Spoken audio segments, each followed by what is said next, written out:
What are your thoughts after we finally see the first 12-team bracket after Week 10? Well, Indiana got a little bit of love in this bracket, but I probably would have put them up just a little bit higher. I look at what they've done this season, right? And I understand that their strength of schedule is 11th, is 103rd in the country, which isn't great. But strength of record is a whole different thing, and you're about to see it right now. It is 7th in the country.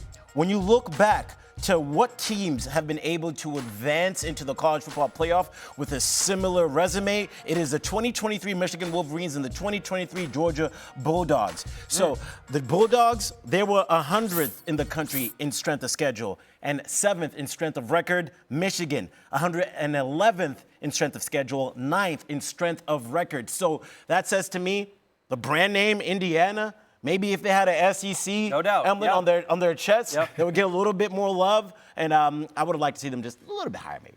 Yeah, I understand why we want to see them higher. At the same time, they're in it.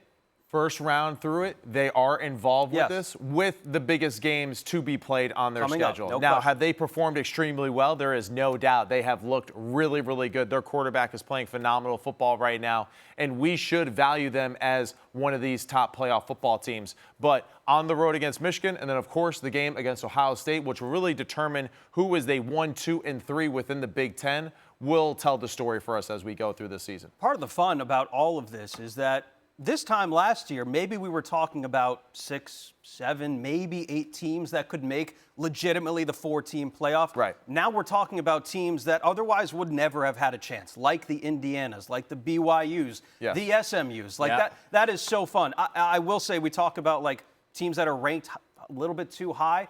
For me, Penn State, I think, is one of those teams that might be ranked a little bit high, especially after what we've seen.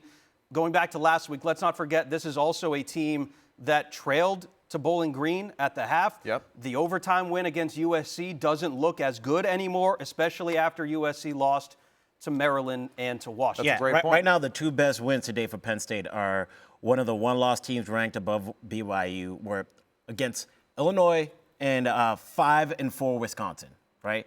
So for Penn State, that Illinois win isn't looking that great anymore. The Wisconsin win isn't looking that great anymore. So I get where you're coming from in terms of Penn State being a little bit too high. Penn State's biggest thing that they have on their resume is they have a close loss to Ohio State, who clearly the committee values very highly. So that'll be something that they're going to continue to lean on. Offense was lackluster. They have a good defense. They have some playmakers on defense. That will be the biggest thing. And really, that's where we go back to that same conversation again with what team? With Indiana and Ohio State, that matchup. That will tell us a lot because if Indiana loses to Ohio State by, let's say, a field goal, right?